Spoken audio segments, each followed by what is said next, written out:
two of the same creatures, identical DNA, why would one live 6 weeks and the other 5 years?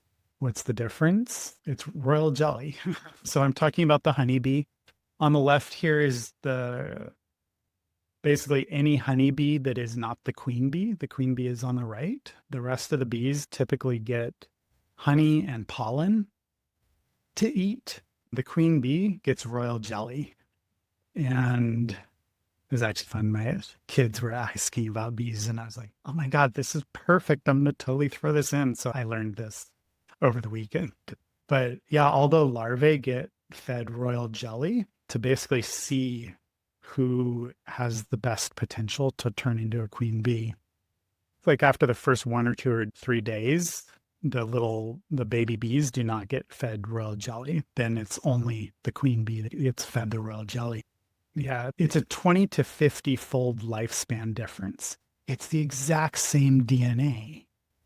I just think that's an incredible example of why genes are not actually that important. Babies conceived and probably a lot of you have heard of this, but babies conceived during the Dutch hunger winter during World War II in the mid-40s. So it's basically the babies who were conceived during this time where I think the Germans were cutting off food supplies. And so everybody, or most people in that area, were eating less than 1,000 calories a day for a long time.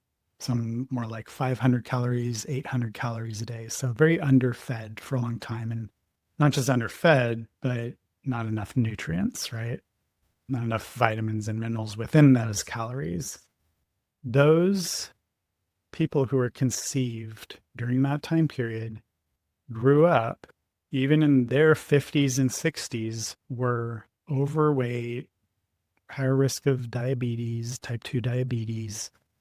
That was irrespective of everything else. So the Dutch kept these records and followed these people for literally 60, 70 years.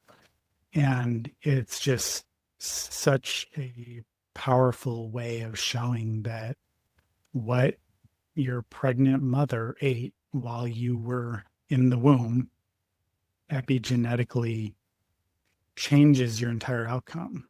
Now, is that genes? Yes, they're like the baseline, but they're just the baseline. They can be changed. We are honeybee-like in this perspective. And it was actually the people who were conceived in the first trimester had even worse symptoms later on. So super, super interesting. Identical twins. This has been done a number of times. Obviously, same exact DNA, but depending on their lifestyle, the ones who are split up at birth end up very different. Now, obviously, very similar still, considering they do have identical genes, but from a health standpoint, and they can actually turn out to look very different, like the mice, right? One has the glossy, shiny hair of one color, and the other has non-glossy, non-healthy hair of a different color.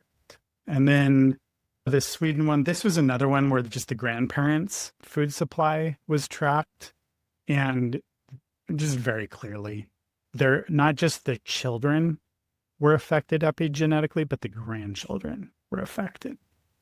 So are we honeybees? No, we are not. But are we honeybee-like in that sense? In the example that I was showing, yes, we are.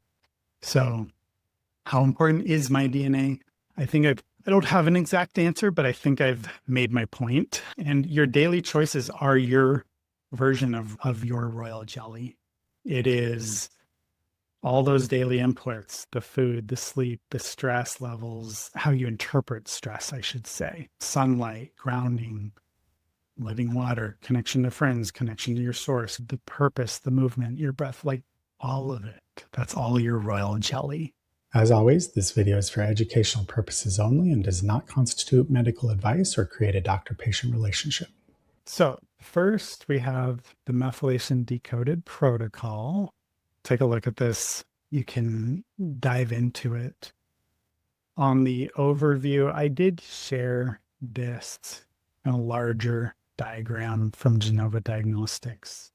So if you go under tab, you can go down here and your methylation starter card quiz opens up and you can check this, check these, whatever applies to you. And it gives you you can see it change there. So it tells you if you're leaning under or over methylated. You can put in your homocysteine, which foods are rich in which nutrients, and then the dosing as well. And then again, if it's important, if you feel so called, just keep track of how you're feeling in terms of sleep, mood, energy, reactivity, whether emotional reactivity or chemical sensitivity reactivity or allergies reactivity, whatever it is. These are kind of 4 big, what I would call the main categories that methylation can really be more obvious in. All right. I think we will wrap it up then. Thanks for being here. All right. Bye, everyone.